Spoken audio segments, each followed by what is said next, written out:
everyone, welcome back to Kevin Reviews. I just finished rewatching Iron Man from 2008. This is the first film in the MCU, and if you're seeing that tail, that is Tally. So she might interfere here a little bit. This is by Paramount Pictures and Marvel Entertainment and Marvel Studios, directed by Jon Favreau, who's also stars in this as Happy Hogan, Tony Stark's limousine driver. He was also in Daredevil as Foggy Nelson. There she is. Um, and he later directs Iron Man 2, and he later directs the live action remakes of the Jungle Book and Lion King. The film is written. Iron Man is written by Fergus and Hawk Ostby, who both written for Children of Men with Clive Owen, as well as Cowboys and Aliens with Daniel Craig and Harrison Ford. And then we have Art Marcum, also written by Art Marcum, who did Transformers Last Night, Uncharted, based on the video game of the same name, that stars Tom Holland. And finally, we have in recent years with Sony's Kraven the Hunter. And I have not seen that. I hear it's terrible. So I'll probably get to that eventually.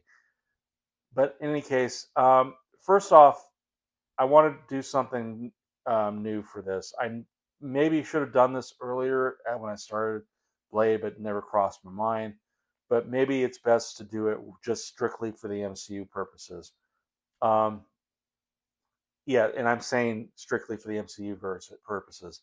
But I'm thinking about doing a tier list. So I never done one before. I have seen them on other YouTube channels. So I thought maybe I'd do one too. Um, it might change like in terms of lettering because there's the S, A, B, C, D or whatever. Um, that may change, but I think for the most part, what I'm going to do is after I rate this, I'll probably like put the image up of where Iron Man and later on the other MCU films will fall under. So um, and if I change anything or I mention like maybe higher and lower, because some people wonder if say um like I know the next film after Iron Man is the Incredible Hulk, so wonder if if it's going to be higher than if it's going to be like say if I said Iron Man was going to be A tier and it's going to be higher than Iron Man on the A tier or lower the A tier, I'll probably specify that a little bit, but overall, yeah, I think that's what I'm going to do. Might be fun. I might learn something, and yeah, I'll likely put an image like on the screen so you can kind of see where it is. Um, but yeah, that's my plan or my hope, and might be fun. I don't know. Just something I want to try at least, something new and different. But in any case, yeah, I remember this film very fondly. I remember having seen it twice because once I did not stay for the end credit scene. Because yeah, this sparked um, not only the MCU but the idea of you have to now wait for the during the credits for any end credit scenes that you might have missed. And this doesn't just apply to the MCU. This applies to other films. Because I remember even seeing this with my mom at one point, and almost every film we go to, we sit through the end credits just so we can see if there's anything that we might miss. Um, but yeah, we did that. So, but yeah, I also remember before I saw it, I wasn't sure what I was going to get into because it looked really good. So I mean, I was happy for that. I was also a bit worried that it might fall into that category with the other solo Marvel films with like Ghost Rider, uh, Daredevil, Elektra, The Punisher. And granted, I did have some favoritism to like Punisher and stuff, but still, is this gonna be a Spider-Man or X-Men film or Blade, or is this gonna be some of the other stinkers before it? Well, it surpassed all expectations and it really won me over. It was one of my favorite movies, and I think nowadays it's on people's like at least top 10 or maybe top 5 because of what it accomplished. And regardless of what your feelings on the MCU, you have to admit it is quite an accomplishment what they did, and a lot of that credit goes to the first Iron Man movie. Um, so now the question is, does the first one still hold up? Well, here's my review of Iron Man. So the story, I'm sure many people know. Tony Stark, played by Robert Downey Jr., is a billionaire, rich playboy who is also a weapons manufacturer of Stark Industries. Um, and when he goes to Afghanistan to do a weapons demonstration, his convoy is attacked, and he is captured by a terrorist group who forces him to build weapons for them. He soon plans his escape in the form of an Iron Man suit, a prototype Iron Man suit, mind you. There's actually two, maybe three Iron Man suit variations. But in any case, he builds the suit along with the help of Yinsen, played by Shaun Toub or Tube. I don't forget. Forgive me if I forget how to say the name. But they build the Iron Man suit, and only Tony Stark manages to escape. He gets back home where he sees his secretary assistant Pepper Potts, as well as his best friend Colonel James Rhodes. Pepper Potts, played by Gwyneth Paltrow, his best friend, Colonel James Rhodes, played by Terrence Howard, and his kind of bodyguard, caretaker, well, not caretaker, but his business partner, specifically, Obadiah Stane, played by Jeff Bridges. Then when he gets home, he starts changing his ways because that he decides to stop all weapons production because he saw that the terrorists had his weapons. So then he decides to build an Iron Man outfit, armor, to basically help people, um, and and also stop his weapons from being sold to other foreign nations and stuff like that. So yeah, but then of course there's a lot more going on than he realizes. So, but yeah, that's the gist of the story. And after rewatching it, I actually had to rewatch this several times because I don't know. I remember I recorded this earlier because I'm doing this on a Friday. Um, and if you guys have read, if you have seen the recent review I did for Friday, February 20th, I know I did a really heartfelt, special kind of review for my dad, and yeah, that was hard. I'm sorry for the amount of crying and stuff, and I know it was personal. It was really special that I wanted to do it. I had planned to not mention it here but I don't know. I think I had a hard time trying to get myself to watch Iron Man and get that ready. And I don't know. I even when I did, I think watched Iron Man before I watched The Perks of Being a Wallflower, and I don't know. I didn't like my review. I didn't feel like I added a ton, and maybe I didn't need to, but I was really stuttering. I was really trying to figure things out. Um, we'll figure out what to say again because I'm not using the script, in which I should be. But yeah, regardless, thank you if you watched that review and any kind words, or I don't know if you don't have anything negative or you think it's fake. I totally understand. But then I didn't mean it really. But of course, it's the internet. Who knows what I'm saying is fake or real? Um, so in any case, going back to, I'm sorry, I went off the tangent there.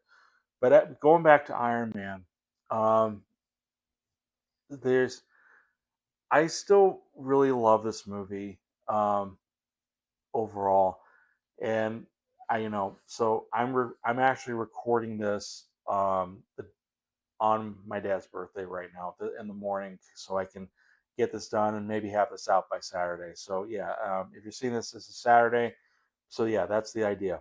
But in any case, I still really love this movie. it probably isn't as up there compared to, to like later MCU films like Avengers Infinity War, but it again, you got to give a lot of credit for what it did. It sparked the MCU for better or for worse, and it helped turn RDJ's life around in terms of acting, in terms of as an actor and a person. And he made the Iron Man really cool. He made Tony Stark really cool.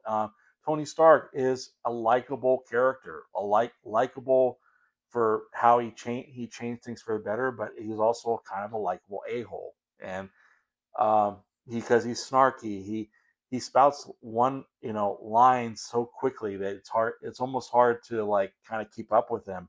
Um, but he has great chemistry with a lot of the characters in it, even side characters like Yin Sid, played by Shaun Toub, who again, it could have been a written off character, but he was an interesting one.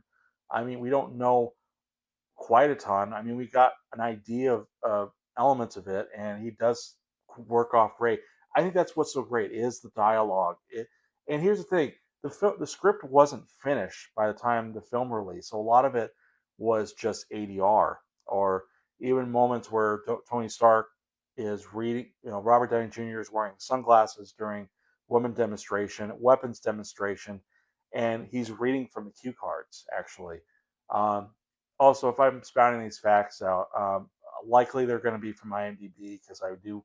That's kind of one thing I wanted to do was give out interesting facts, or that I see from IMDb. It's like trivia, but yeah, this was ADR, but so it wasn't the script wasn't finished, so there was elements that had to be ADR, but it was still well done.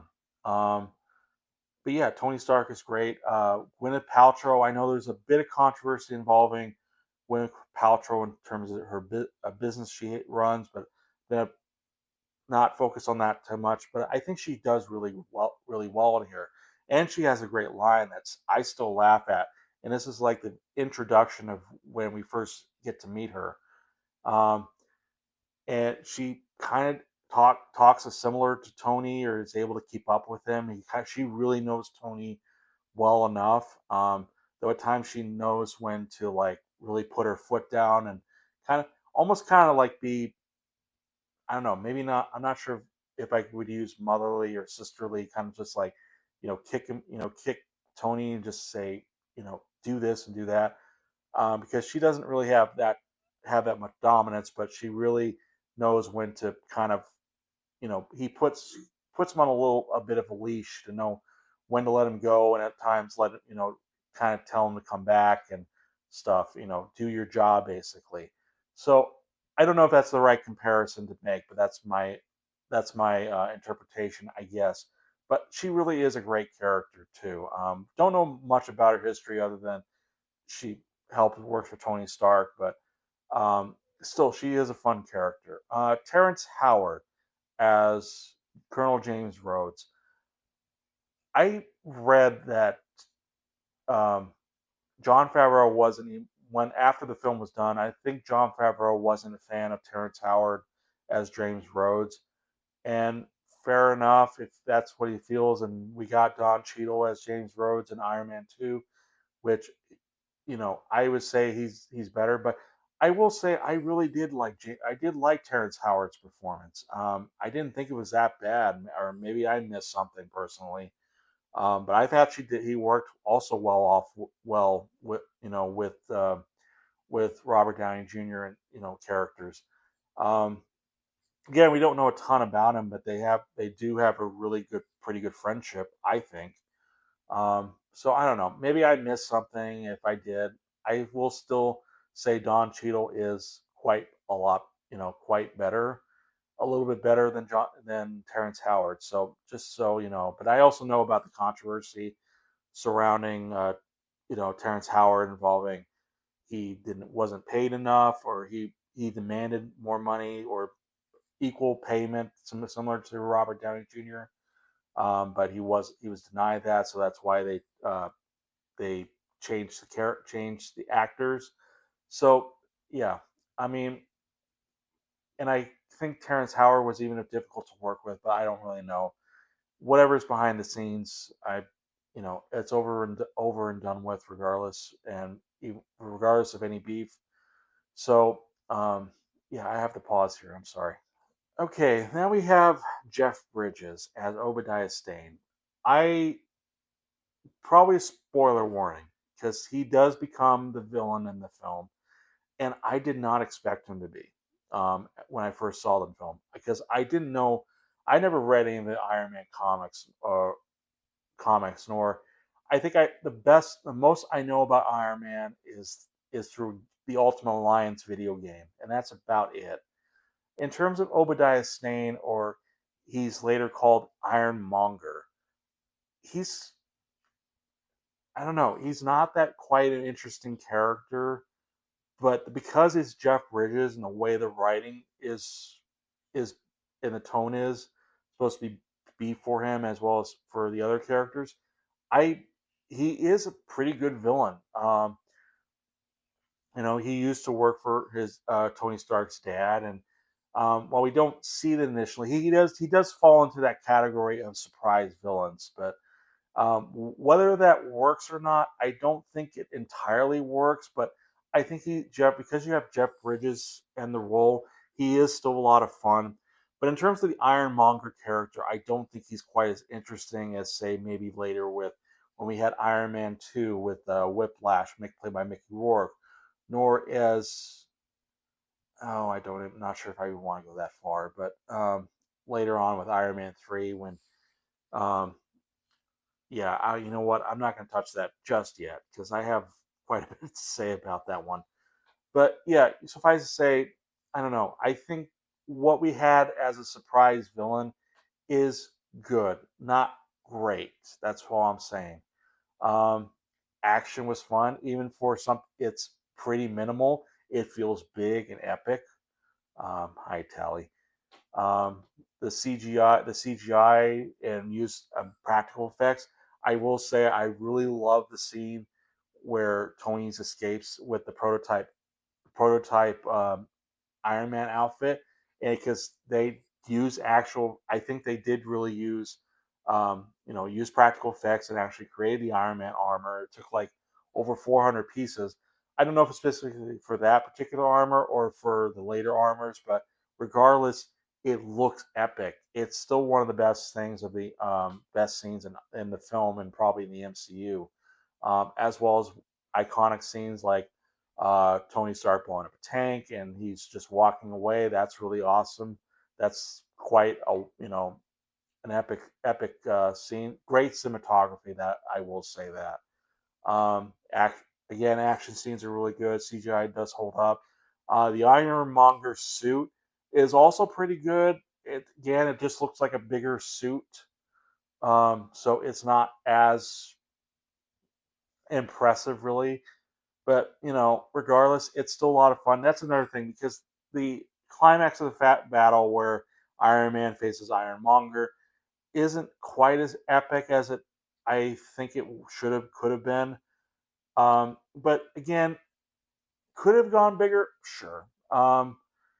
It but it doesn't feel like it needed to be bigger yet because this is a small film. You kind of want to start kind of small.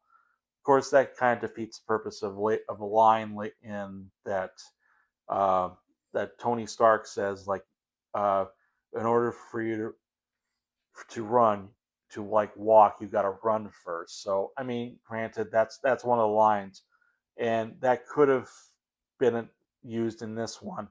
But I think what they did for the climax battle was really a lot of fun. So I will say that. Is there anything else? Is there anything other issues I had other than the climax and maybe villains? Oh yeah, there is another villain by Faran Tahir who plays Faran Tahir plays Raza of the uh, terrorist group of terrorist group called the Ten Rings, which is a nod to a particular Iron Man villain, a classic Iron Man villain that is in later in Iron Man 3. Again, I will not. I will touch. I'll talk about that later. But um, I thought he was a good villain. There wasn't a ton of interaction with him between him and Tony Stark, but I thought he was at least a pretty good villain, not a decent villain. Um, that I wish he was explored more, or you know, give him more time. But yeah, I thought he did fine. This also introduces Clark Gregg, who plays Agent Coulson in the for the first phase of the MCU, and he does fine. Again, a minimalistic type role, but later on he becomes bigger, and especially bigger when he becomes in the M Marvel TV series Agents of Shield. So I haven't seen that show, so but yeah, um, but yeah, there's a lot of great things. The music, especially the ending end credit scene where they play uh, Iron Man from Black Sabbath is always iconic, iconic regardless. I mean, you can't deny that. Uh, but yeah, like the soundtrack, the music is great. It's tense. It's tense at times, especially when you know uh, Obadiah Stane's villainy reveals himself. But yeah, there's quite I still like about it. So I think for that, um, I think I would give Iron Man 5 stars and would place it on the S tier. I mean, had it just be by itself and be, you know, had it be by itself and it didn't start the MCU, then maybe I'd probably give it more of a high A. But I think an S. I think for right now, because since it's the only one and I only one film I'm going to be putting up here, uh, not only one, but later on, is this is the for the first film in the MCU tier list, I would put it in the S tier. So, but yeah, I think Iron Man is really great and a great start to the MCU. So if you haven't seen it, see it. I think it's a lot of fun, even just for a solo film on its own. But yeah, what are your thoughts on the first Iron Man? Leave in the comments below. Give a like or dislike the review if you wish. Feel free to subscribe to my channel and click the notification bell so you can be updated on any more future reviews. And I will see you guys in the next review. Bye.